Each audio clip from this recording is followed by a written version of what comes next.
And we are live. Hey, what's going on, everybody, on this Friday night? So, Fallout 76. It's pretty much dominated the news cycle this week. It's all everyone's talking about, really, is what's going on with this game and all the different issues and everything else that's been going on with it. So I've been hands-on with the game since day one. I won't say day one because I was playing Hitman for the first 2 days of the release. So I was day one. But I've been playing the game a fair amount. I think I've got about 8 or 9 hours into the game. The game does have some issues. And I've been fairly lucky in the bug department. I've had about 3 server disconnects. Haven't had any of the major bugs, so I've been blessed that way. I kind of got lucky, made up for all the stuff I lost in State Decay 2 earlier in the year because I got all the nasty glitches with that game. So there is a lot of bugs. There is the most annoying thing that I find is the enemy animations are absolutely terrible at this point in time. 9 times out of 10, you just have T-shaped enemy models coming at you that aren't even pointing the guns in your direction, or you've got arms going through chests, or there's a mountain of issues. This game came out way too soon. This game should not have been out this soon. They definitely should have done. I'm going to start it off with that preface. This game should not have come out the way it is right now. It's got a mountain of bugs. Frame rate dips are somewhat consistent. I say somewhat consistent because I can go half an hour to 45 minutes without getting a frame rate dips or any performance issues, and then for 20 minutes, that's all I'll have. And it's inconsistent, and that's probably worse than anything else. Oh. What's up, man? Eric. Just the man I would hope that would pop in. What's going on? All right. So if anyone watches this channel, you already know who Eric is. I hope they do. They better by this point.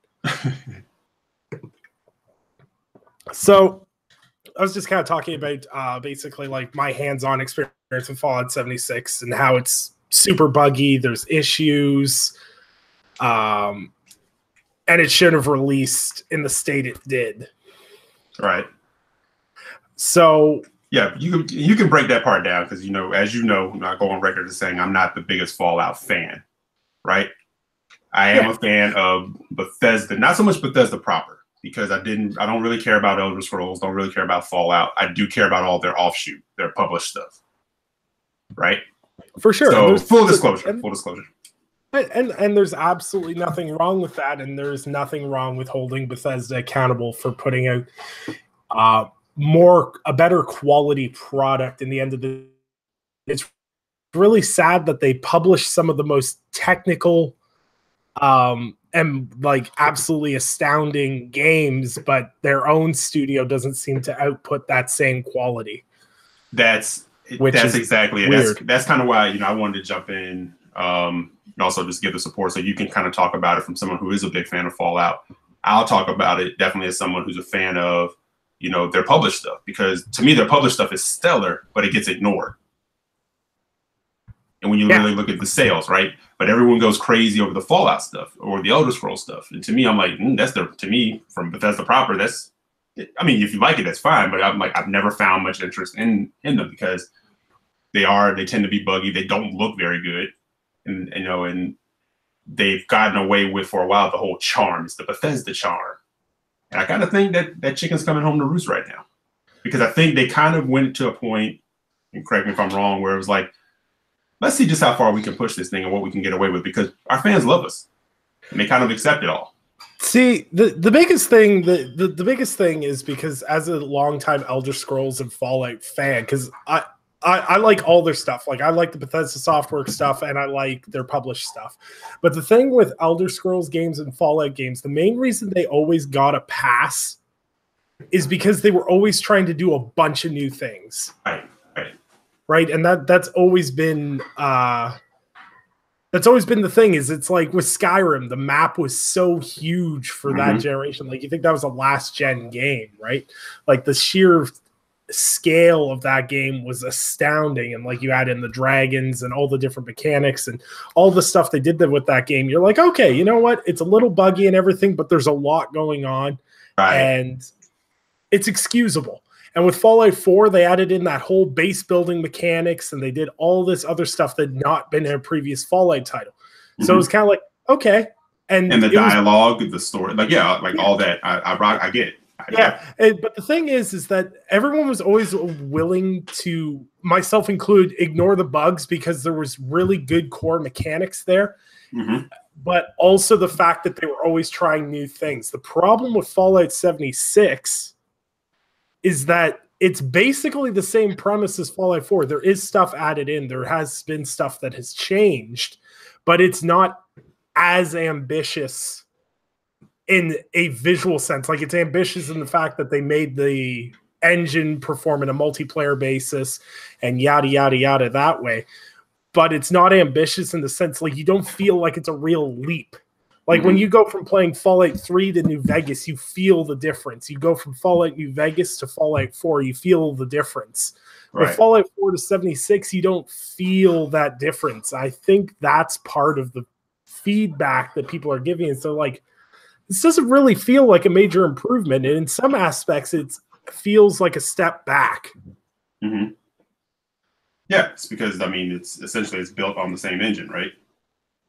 Yeah, it's built in the same engine, which is fine. They've been using the same engine since, I think, Morrowind. Yeah, but that wasn't fine for Telltale. Yeah. And that's the funny thing. Is like, Bethesda, at a time they were, beloved because for all the reasons that you said, they were kind of pushing the needle forward in terms of storytelling, in terms of, world exploration, kind of just put you off in this world, kind of do your own thing. Right. Yeah. And meet these interesting NPCs. And we're not going to sit here and knock Fallout 76 for trying to move into the online realm. But I think what they're catching, dunks on are definitely the fact that you're one of the biggest publishers out there, and here you are, you're presenting this game again with the bugs.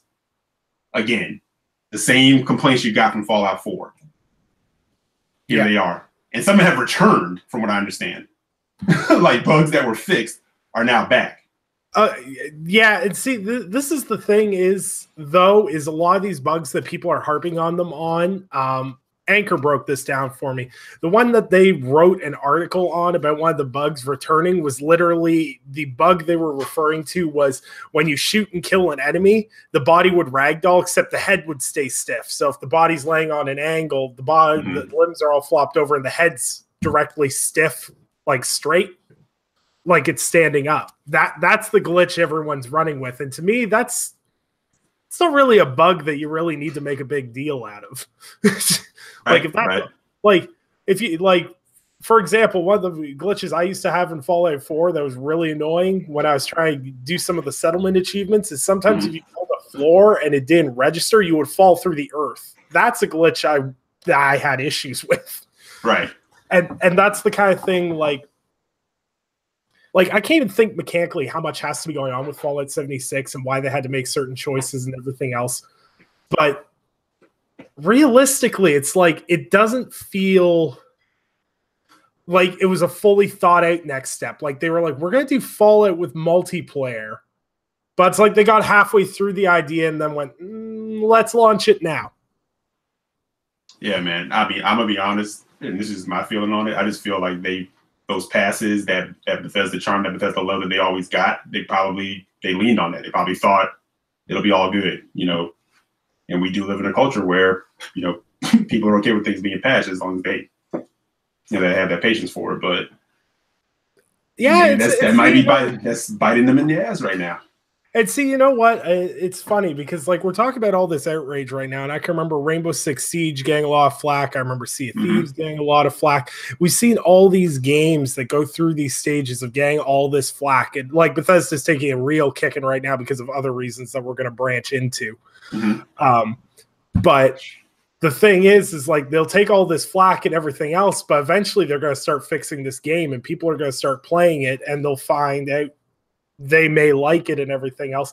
And then everyone will be like, oh, it's okay. And then all is right with the world. But that really, in my opinion, that doesn't solve the problem. And I'm perfectly okay if Fallout 76 has to take a dive for Bethesda Softworks to go, we need to do better with Elder Scrolls 6 and Starfield. Mm-hmm. If this is the wake-up call they needed, I am perfectly okay with that. Yeah, sometimes, like, you know, better things come out of being punched in the face. You know, yeah, like you become a better some fighter. Like, hey, I never got hit in the face before as a fighter. Look at some of the games we've gotten because of that. Like, you think about all the games developers that have had, like, you look at the Final Fantasy series as an example. Mm-hmm. They had some really bum games for a while, and then they came back with some really heavy hitters. Right. Sometimes you need to take an arrow to the knee to move on. Yeah. Yeah. Okay, but the first thing I want to tackle is this collector's edition fiasco. Right. So first off, I asked a couple of people that bought collector's editions. I asked them, I'm like, are you upset about the canvas bag versus the nylon bag? They're like, it was supposed to be a canvas bag. So some people aren't aware. Mm-hmm. But the big thing is that originally when this collector's edition was teased, it featured a canvas bag to store the power armor helmet in. And the actual bag that people got was nylon, which everyone knows nylon's quite a bit cheaper than canvas. And it's so out of season. Oh, it's terrible. Right. Then they're going, man, the kids we used to not like at basketball always had the nylon bags. Right. Like, that was always the kid that got picked on. But the big thing is like, they could just clarified that. Like, why is it they're like, and they said the official feedback they gave was, we couldn't come up with the materials to do the canvas bags, so we had to change the material to nylon. Okay, so you knew this before you launched the collector's edition, then why didn't you notify the people getting the collector's editions in advance? Sounds to me like, how much is burlap actually going to cost us? Or canvas, how much is it actually going to cost us? How much is this? How much are we selling this for? How much is that chopping into our bottom line? Give them the nylon. I'm telling you, man, that's what it sounds like to me. Yeah, and it's so weird to me. Like, it feels weird getting upset about a bag, but at the same time, it feels weird that a company would be dishonest about it in such a way. Mm-hmm. But see, but it came off as tone deaf. You know, it's like you made the error, and people that, like you said, some people didn't even realize it, but the people that did, you know, what you offered them, like, for restitution, that's okay. See, I was kind of pissed off with the not clarifying your collector's editions. Tons of companies do that with collector's editions. I've gotten burned on a few collector's editions. And you got to be careful with fine print and everything else. But what they did as payback was so tone deaf. It physically hurt me reading it. Well, like, when they made that announcement on Twitter and were like, we're giving you guys 500 atoms in repentance for not giving you guys the thing we promised in the collector's edition. 500 atoms is $5. They're like, here's the difference in what it costs us to give you us a canvas bag versus nylon bag. Now shut up. And that's crazy, man. Like, 500 atoms literally. How far does that get you in the game? Nothing. Like, literally, I was reading an article, and like, I looked in the store. You can buy like a couple of flower pots and maybe a hat. Can you buy a butter knife? Oh, we on the butter knife slander. Hey, that was for Cog. I see Cog's in the chat. I had to get that to Cog. But no, and this was pointed out by Cog as well. You can't even buy a canvas bag in Fallout 76 with 500 atoms. You actually need 600. Damn, so they don't even want you to have the get back in the game. Yeah. So they gave 500 atoms to the people that could proof of purchase your collector's edition. So you had to go through the process of emailing Bethesda's HR office with a proof of proof of purchase receipt for a $5 microtransaction. Right. Five. So they're like, here's 500 Adam. So now that'll get you started when you spend more money to get the things that you really want. At this point, Bethesda needs to do what I call the PUBG maneuver. When PUBG launched on Xbox, it was terrible. It was a disaster. So they went, what can we do? So they gave anyone who bought the game within a certain period, I think it was the first 3 months, they gave them, I think it was like 100,000 battle points. Right. And like you get 1,000 battle points if you get a chicken dinner in solos. So that was like winning 100 games basically worth of crate currency. Right. And they gave that to everybody and was like, here you go. You can buy your crates with it and get cosmetics and everything else. At this point, you've got to do something like that, because not only are you lying to your collector's edition buyers who, keep in mind, this is a Fallout that I'm not going to say no one really wanted, but you're trying to convince diehard Fallout fans to love this game, and you're screwing around with them. And the people that bought the collector's edition are the most diehard fans. They're like, this is really different from the main game, but I'm still going to go the collector's edition route because I trust you. And because I'm a fan, and because I just love everything about the franchise. That happens too, you know? Yeah. Oh, and like I was sitting there considering canceling pre-orders and stuff for games and everything else to get the collector's edition of this game originally, because I absolutely love Fallout. And now I'm really glad I didn't. Yeah. Actually, I kind of wish I did, because I'd have 500 atoms. But for only 200 more of your own hard-earned money, you can get, you know. Yeah. and see, the thing is like, that's tone deaf. And that's the worst, is when a company screws up, you want to feel like they know where you're coming from. Right. And they don't. And tone deafness does not fly very well when you're already in a position where people are not very happy with you. Yeah. And where your game has just been like majorly discounted. Yeah. And the thing is like, there's very easy actions that they could do to correct these mistakes, but they're not doing any of them. And like the absolute worst part is, I wrote up an article earlier in the week. They talked about the patches. They've got planned weekly patches to fix performance issues and add things to the game. Cool. But the thing is that the game launched like 2 weeks ago, and you guys just came out today and to say, we have a patch system we're working on. Right. Why didn't you tell us that when the game launched and people were like, this isn't working right? Like, I literally, my first experience facing the Scorch, which are like zombies with guns, basically. And was one, have you ever seen like Gary's mod, like where you've got like the arms straight stick and they're like T-shaped, looks like they're crucified basically? Yeah, I had like 4 of them running at me T-shaped with a shotgun like magnetically stuck in their hands, and the gun's shooting directly at me, but it's pointed off in a weird direction. And I'm like, is this even real right now? Like, is this the state of this game? It's not always like that. But there's parts that are like that, and the performance is inconsistent. And there's nothing worse than a game that runs really well for like half an hour and then sucks for 15 minutes. Like, if you're going through, frames are good, everything's working, and then for 15 minutes of that hour you're playing, the performance just takes a dump. You remember that 15 minutes where performance takes a dump, and not the 45 minutes of fun you were having. Wow.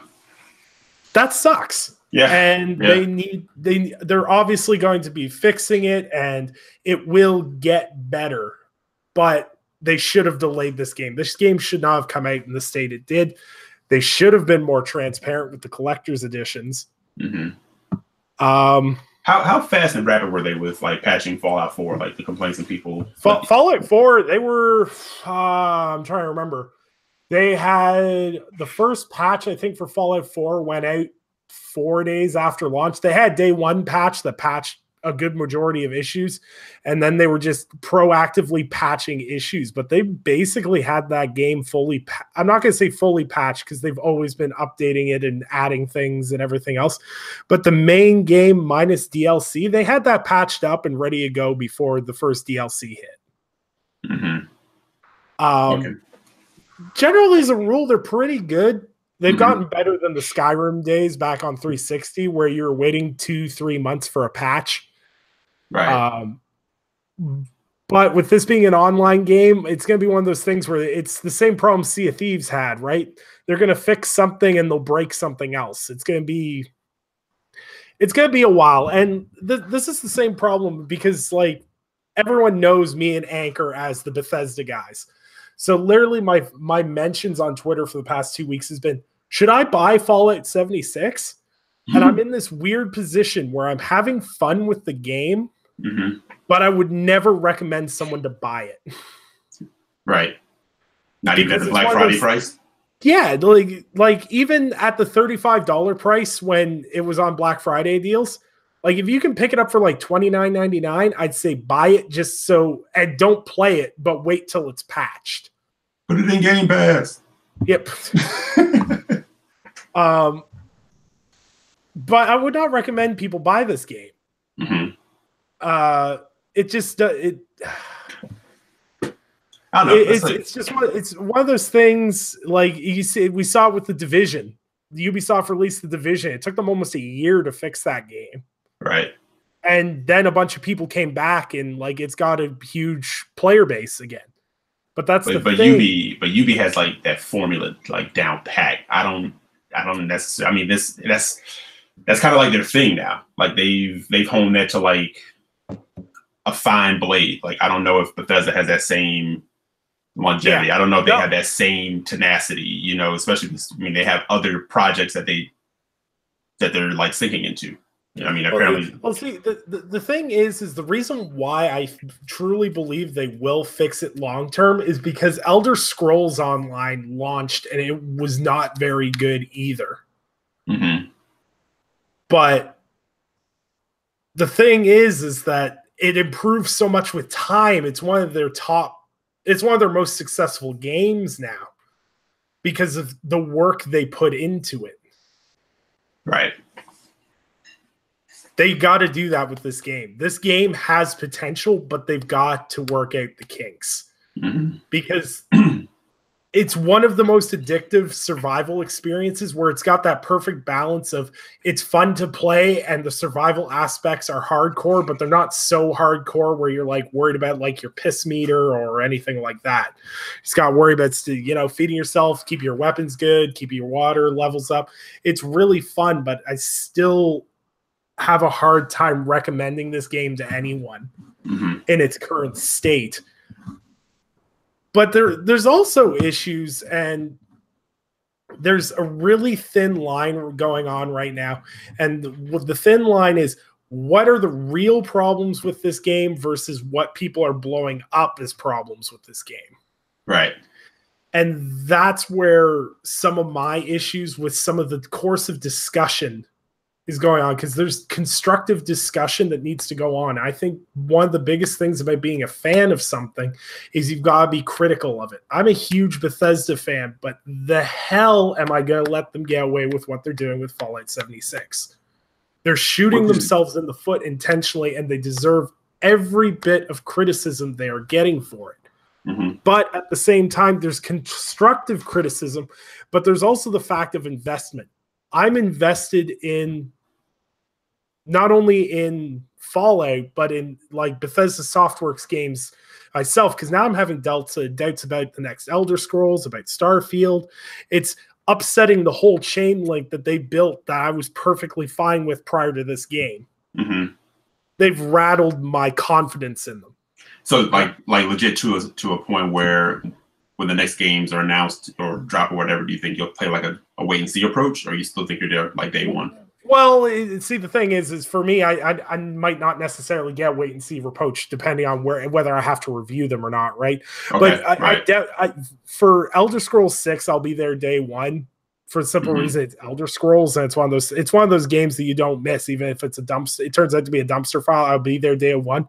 But with Starfield being a new IP and this happening prior to this, I'm definitely going to be giving Starfield the side eye going forward until they give me a reason not to. Right. And not to go too far off on a tangent on Starfield or anything like that, because I know like they're supposed to be like rebuilding the engine. They are using the same engine for that game, what I understand, right? Or it's supposed to be like retooled, rebuilt. Yeah, see, the whole Bethesda engine thing is this complicated thing because like there's so many different angles to go on for me, because I've heard there's three different thought patterns that's going on here. They're using the same engine they've used since Morrowind. It's outdated. It needs to go. Right. Which, that's a pretty fair assessment from you. Look at how their games have developed. There's number two that they're customizing. They've customized the creation engine, and they're using an improved and different version that can't run on the hardware we've got yet for Starfield and Elder Scrolls 6, which could be a possibility. Right. And then there's also the fact that it's still called Creation Engine, but they're using a completely different engine. It's just called Creation Engine because they don't want to go through the process of having to patent and license a new engine. Which any of those three scenarios could be true. Right. Because nobody knows, because all we have for Elder Scrolls 6 and Starfield is CGI style trailers that were just to announce them for the sake of announcing them. Yeah. And so we can't really, that's all speculation at this point. And I don't think the engine's the issue with Fallout 76 because I don't think doing a new engine would have helped their problems. I think there's a lot of problems at the base core of the game. Right. The lack of NPCs is one thing. Because there's this weird middle ground they don't seem to hit, because they're like, well, the other players make up for the NPCs, but they only allow 24 players per server. And the problem is if you're doing 24 players per server and it's the largest Fallout map they've ever made, you never find anybody. Right. Unless you go looking for them because they're marked on your map. So it's one of those things where it's like, if you want to replace NPCs with people, you need more people. But at the same time, I don't mean to cut you off, but how does that like really even work? Because the whole idea behind like an NPC is usually they're there to guide you, they're there to interact with you, they're there to kind of push the narrative along, right? Yeah. So basically now, and this is something that I find super annoying, is basically you basically go from location to location following holotapes and computer logs to find out what happened when you exit the vault. But that's it. You just basically go quest to quest with holotapes. That's it. See, that doesn't sound, I mean, maybe I'm wrong. That doesn't sound fun to me at all. No, see, this is the thing. It's like, if you're playing Fallout 76 on your own, don't do it. Right. Like, I am 100% serious. This whole thing where they said in the marketing that's just as fun to play by yourself, it's not. There is some fun aspects of Fallout to it, but the world feels super, super empty. I mean, like, I know it's supposed to be a post-apocalyptic game, but it just feels way too empty. Well, yeah. See, the thing is, it's like, if you're going to do this and, like it or not, why aren't you being like Fallout meets like Destiny? Yeah, where you put your crew together and you're going out. You're going on the hunt. You're going out and doing whatever you're going to do. You have an NPC or whatever that's kind of putting you off on the quest. You're going out. Everybody benefits from it, but you can also still have that system where you have human player interactions, like factions or whatever you want to call it. Yeah. And like, for me, it's just a mind-boggling decision. Okay, you want to make a multiplayer MMO style Fallout game. Okay. So why don't we still have NPCs? Right. Well, I'm sorry, go ahead. And one of the concerns people has, they're like, oh, well, what if someone kills an NPC? How many MMOs where the NPCs are either unkillable or if you aggro them, they just insta-kill you? Right. Like it seems like such an odd design choice that it doesn't come across as creative. It just comes across as lazy. Right. And the other part from what I understand is if you run into someone and they choose like to not engage with you, like just nothing happens from it. And even if they do try it or intend to engage with you, nothing comes from it. Yeah. And it's just really odd design choices. Mm-hmm. I do like they did do a good job. There's a wider variety of creatures you run across. Like there's some great enemy design that came into play with this game to compensate for that. And I hope in the next Fallout RPG, some of these enemies make return because they made some really awesome enemies that you can fight against and great varieties on their traditional enemies as well. Mm-hmm. It's one of the things they did really well with this game. The one good thing that Fallout 76 has going for it is that the DLC is free. So any I can't even call it story DLC, but any expansions, if you own the game, you get to play them. Mm-hmm. So that's good. That's awesome going forward. That's one great thing about games as a service games is that this new model format seems to be cosmetic microtransaction DLC to give people free content. Mm-hmm. Grand Theft Auto 5 did it absolutely amazingly. Mm-hmm. And everyone seems to be following that model. So hopefully they'll be able to fix some of the issues that they have with it. The real problem right now, when it all comes down to it, is communication. Mm-hmm. They need to come out and go, we fucked up. We need to own what we did wrong in regards to the collector's edition and everything else.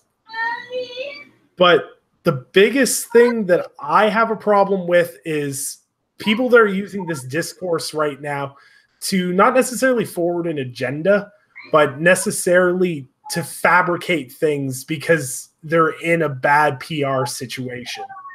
Mm-hmm.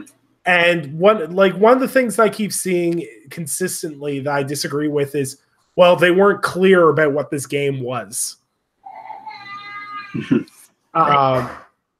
They did like a 10-minute talk about it on the E3 stage about what it was going to be. They have, I think I checked, I think there's like 7 trailers they did detailing all the different aspects from building to how the PvP works to everything else. Danny O'Dwyer did a 1-hour documentary on it that was heavily advertised, going into all the different aspects and everything else. So there's all this information that's out there. People should have known what this game was going to be. And people that are saying, well, Bethesda set our expectations too high. They legitimately made a blog post saying this game is going to be a mess when it launches. Like, I'm not sure if you remember that blog post they posted on Twitter. They were like, it was basically Pete Hines being like, this game's going to have issues out the gate. We're going to have server issues. This is our first time tackling a multiplayer game. We're going to do our best out the gate, and fingers crossed it works out. It didn't work out. They need to fix it. Mm-hmm. But I don't think at any point did they set people's hype or expectations abnormally high for this game. I kind of want your feedback on that because I'm more in tune with Fallout fans, so to speak, but just as a general consumer who's not as interested, do you think that Bethesda set unrealistic goals for Fallout 76, or do you think that was just consumer based on the franchise name? I don't know. I kind of lean to the fact that I do think they kind of set people off on a path of kind of making it feel like it was going to be online, like Fallout, to where you and your friends could get together and go rock it, right? And you probably have like all this stuff going on and these different things. I do think in a way when they kind of revealed it and they kind of talked about it, that was the case. Me, as a person who's not really, like I said, I don't have a dog in the fight as far as somebody who wants to play the game, but I found when they were before they got to release and they started like dropping those release dates, it's like, did someone finally like stop and look at the game? Because it kind of came out of nowhere. I know you were saying like they were being transparent, they were saying things, but I was kind of taking that as, why are you guys putting this game out? It sounds like it's going to be a nightmare. Yeah, and that's kind of my thing is it's like, why, if you know it's going to be bad out the gate, and you're not, the key thing, if you're not releasing to early access, you know it's going to be rough out the gate, delay it. Mm-hmm. I would have much rather seen this game delayed into spring than it released in the state it is. Mm-hmm. There is some fabrication going on with it. The biggest feedback I've seen from people that absolutely annoys me to no end is there's no content to it.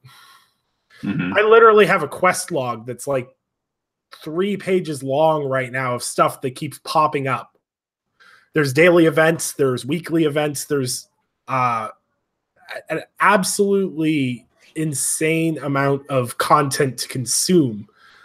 And it's a lot of fun with friends. And this game is essentially playing Fallout 4 with your friends. Mm-hmm. It's great. Like, I've been having a great time playing it with Anchor. Base building's fun. Everything else that way. But it could have been handled better. And I think that is the learning lesson that I'm hoping Bethesda takes away from this. I don't think that we should blacklist Bethesda as a whole company at this point. This whole movement that we see on social media where people are like, well, Bethesda made this game. This game's terrible, so we should never trust Bethesda and their developers or their publishers again. No, I'm not going to say that because I'm there day one for most of the things Bethesda Softworks puts out. Yeah, well, Yeah. And the big thing is too is, are we really at the point now of social media outrage that if a developer puts out one bad game, and don't get me wrong, the screw up on the game end of things is one thing, and their PR screw ups in regards to everything else is massively, colossally more stupid than just the game. Like Bethesda's been putting out games that people have loved for decades now. Yeah. No, yeah. You can't throw the baby out with the bathwater. Not yet. You have to, to me personally, I think you have to have a string of failures before you start to really go, you know what, I can't rock with you guys anymore. Yeah, look how many bad games and decisions EA had to make before now they're sitting there and people aren't rocking with EA as much. Yeah. And because I mean, EA was voted the worst company many years in a row before they started seeing financial lashback from. Yeah, and I would also argue that maybe they haven't gotten as much shade yet, but Activision could be thrown in there. Activision makes a lot of like questionable consumer weird decisions. And this is what we're going to wrap up on, and this is my biggest problem in. My biggest problem in general with this is there's no consistency with people's viewpoints on this. And when I say consistency in viewpoints is, I mean, like, I'm on record as saying I'm okay with microtransactions as games as long as they're cosmetic and they don't affect the gameplay. Right. If the developer wants to try to get more money, that's fine. They're not going to get any more of my money personally. But if they want to have that option, that's fine. Right. And that's my consistent view across all games. I won't get mad because Uncharted 4 has microtransactions. If you want to spend $10 to make Nathan Drake dab, be my guest. I don't like if that's your end game goal, I'm fine with that. Yeah, he's not signing up for that though. Yeah. But that's what I mean is consistency. Like, I see all these guys, like, a perfect example is, oh, well, there was that article that came out from, I can't remember, Chief Tommy tagged me in it. And they were talking about, oh, well, Bethesda used recycled assets in Fallout 76 from their previous games. I'm sitting there going, every developer uses does that. Yeah, that's a part of, that's resourcing. Yeah, that's resource management. I don't, if anything. Because I'll tell you, as a graphic designer, I go back like sometimes 5 years to pull an asset for something I worked on. I'm like, oh, I can use that as the base for this and build on that. Yes, that's normal. Well, that's working. That's the normal workflow. Yeah, I can't believe there's actual people out there that think Call of Duty is built from the ground up every year. No, Mr. Kima in the chat actually pointed that out, but it's how you optimize it. And I think that's where Bethesda's catching the heat, you know what I'm saying? Is because you make all this dough, you make this game, you've been making this game on this engine for the longest. You should be at a point now where you're not making the same kind of errors like some new developer would be making. Because you actually have some new developers who are like eating like these bigger developers' lunch. Yeah. And in this world, you said at the top of the show, they got passes, or they've been getting passes because of the things that they had done from the prior generations. But you're in a world now where you have CD Projekt Red nipping at your heels. You name it. There's so many other developers who are doing what you did better. I mean, we can even like you look at someone like Halo, right? Like Halo was the de facto like shooter, but then you had games that were inspired by it that started doing what they were doing, but better than them. In some regards, not all regards, but in some regards, as far as like campaign storytelling stuff, right? Yeah.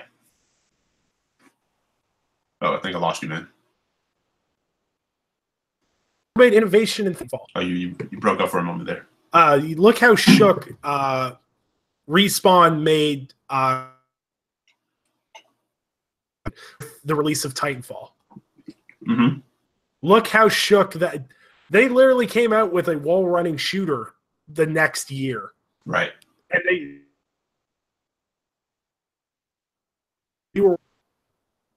which you could take with a grain of salt or anything else, but you keep breaking up, bro.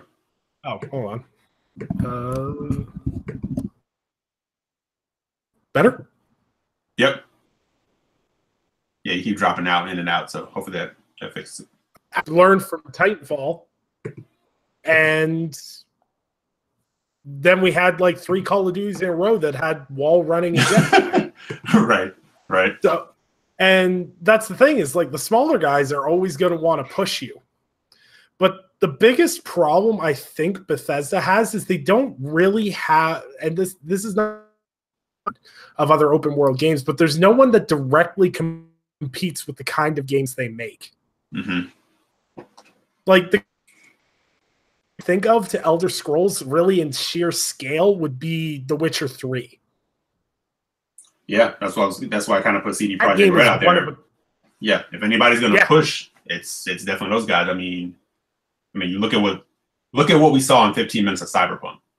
And that's what I mean, though, is that I think Bethesda's missing that. Because, like, with The Witcher, you look at the difference between Witcher 1, Witcher 2, Witcher 3, and now what they're doing with Cyberpunk. Mm-hmm. And it's absolutely astounding what they're doing with was a third-person action-adventure RPG, and Cyberpunk is a first-person shooter. It's like a completely different genre on a whole different scale of what kind of detail you need to have. The amount of detail this third-person game is massive. Mm-hmm. And I think that's the thing is like Bethesda's kind of hit this, they peaked. They kind of peaked with Skyrim. Fallout 4 was a good stepping stone, but there was no stepping stone up from Fallout 4. And I'm really not... Fallout 76 is not giving me a lot of faith that Starfield and Elder Scrolls 6 will be another step up. I think, if anything, instead of trying to add in more complicated systems and just try to add a bunch of new features, they should dial it back and polish what they've already got to perfection. Well, they're already on. They're going to be on notice from this because there are other fans who are probably thinking the same way that you think. If those experiences aren't like a next step forward or a next evolution, it's just going to be bad for them. Yeah, exactly. And because you kind of set your watch to it. A Bethesda game drop, people were like, they're about it. So you start seeing like those chinks in the armor, And again, for somebody like me, again, I play up most of their published games. So yeah. I kind of look at what Jared said here in the chat. He's like, he's wondering why like none of the Elder Scrolls Online experience is transferred. Like, you know, with ZeniMax, who handled it, he said you think they would have exchanged experience and tips. I kind of said the same exact thing when it comes to like Fallout. I'm like, they have, you know, Machine Games, they have Arcane, they have these developers who put out these awesome games that it seems overall compared to Fallout people ignore. They still do decent numbers. But those games to me are like in a lot of ways not flawless, but they run well, they play well, the stories are great, they look amazing. Well, yeah, you look at Wolfenstein 2. I never had a performance issue through that whole game. Right. And I think what Bethesda needs to do is something similar to what they're doing with Rage 2. Mm-hmm. Is they've got ID Software overseeing the project, but it's Avalanche that's doing all the legwork. Right. And Avalanche did amazing with, I believe they made the Mad Max game. Game is awesome. And a lot of people ignored it, but that game is awesome. That game was great. But you know what's funny about that game too? Desolate World, that was actually interesting. If you think about it, that game's the expanse of it, the expanse of it, there's like, it's a big world that's fairly empty, but you never really feel like there's nothing going on or nothing to do. I know it's like a straight single player experience. There's no multiplayer involved, but they have they have experience putting it together. I think that's the beauty of it, though. Is like when they showed off Rage 2 at E3. Mm-hmm. Soon as you hopped in the vehicle and they were driving around, I'm like, yeah, I could see the Mad Max part of this. I could see right. Yeah. And then as soon as you hopped out of the vehicle and started like murdering these bandits, I was like, that's the ID Software polish right there. Yep. Yep. That's the flawless first-person shooting that we see in Doom. Yep. And I just think that Bethesda Softworks needs to use these studios that they own. Like they own Machine Games, they own Arcane, they own ID Software. Use the talent you have to improve your flagship games. Why are they not helping you with Fallout? I can't understand it. Yeah, and like Fallout, as Todd Howard before, Fallout and Elder Scrolls is the reason why they can take losses on things like Evil Within, Prey, Dishonored, and why they want to keep they use these flagship franchises to fund their more niche projects. Right. And if these big flagship titles start failing, what does that mean for the side projects? That means that's a wrap. Yeah. You know, so, you can't play that way if if you're taking hits on the things that actually provide and fund.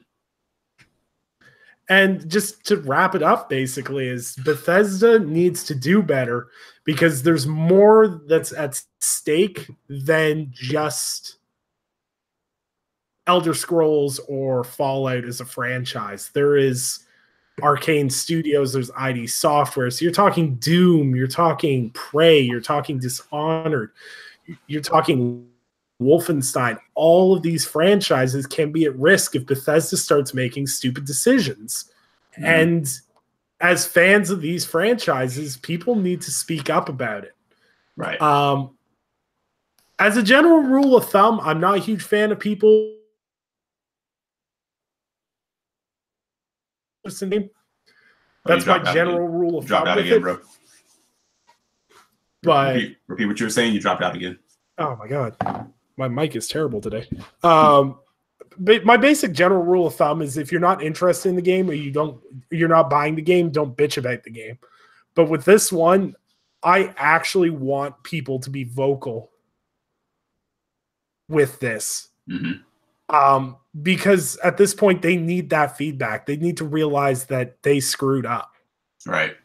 This is the same thing I said back when Destiny released, like the original Destiny, and then the Taken King came out and they're like, oh, this game's amazing, we trust them again. I'm like, no, you need to keep that same energy or else you're going to get screwed on too again because they just sold you a $50 fix to And what did they do again? They did the exact damn thing again. Right. And everyone's back on board. I'm on board. I'm part of the problem. But But that's the thing is like, that's what's franchise power, man. I mean, we're fans of things. That's franchise power. You want to give it the benefit of the doubt. You know, that's just all there is to it, really. And that's all I'm gonna say on it. Really, is that Bethesda needs to do better.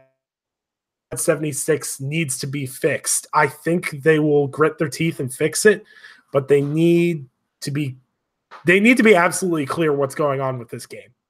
Mm-hmm. Let me play devil's advocate though.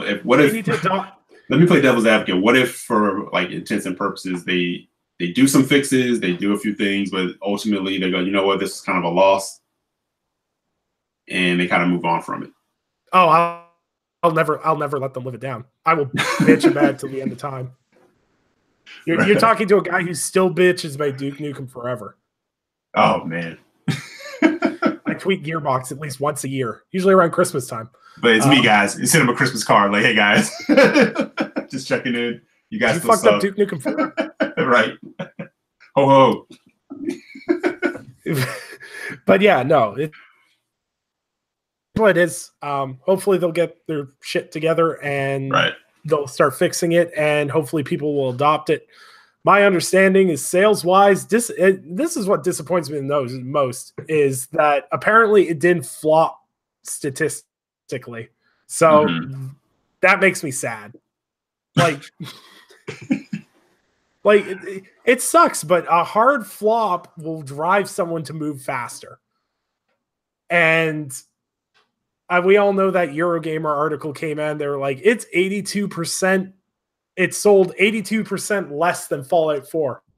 Right. Sold like 12 million copies the first weekend. So 82% of that's still like over 2 million. Mm-hmm. That's but by their standard, that ain't it, Chief. Yeah. You know? Well, like I knew it wasn't, like I knew sales were going to be down because there was no way Fallout 76 was going to sell 12 million copies on the first weekend. That just wasn't going to happen. Right. But 82%, that's not a good look. And will be really telling. And I always say this with all games. I said this with Detroit Become Human doing really good out the gate as well. You see it track well on MPDs the first month. The real true test of a game of whether it's going to be a smash hit or it kind of flopped off is how long it stays on that chart. Right. This ain't going to have the staying power of God of War. It's not going to have the staying power of Spider-Man. Like, God of War just went off the MPD chart. It's November. Yeah. It's November. That game came out in April. Single-player games atypically don't last more than a month. No. And it's probably going to try again with that. 76, yeah. I think Fallout 76 will top 5 on MPD, and then it's going to drop. And that's when you're going to really start seeing motion. But we'll just have to wait and see. I want to thank everyone for stopping by. It was great to see everyone stop in, have a chat, and everything else. Thanks for hopping in, Eric. I appreciate it. No problem, man. No problem. And don't forget, for those that listen on the MP3 side of things, you can check out the Gaming Perspective tomorrow night at 8 p.m. Eastern time. We've got a good episode stacked up and a couple of guests, so it should be a good time. And if you want to follow me or Eric on Twitter, you can find him at EC Jackson on Twitter. His link is in the description as well. I just updated that, and you can follow me at Undead3XVI, and you can find all your game news and information at www.tickgamesnetwork.com. And I hope you all have a great Friday night.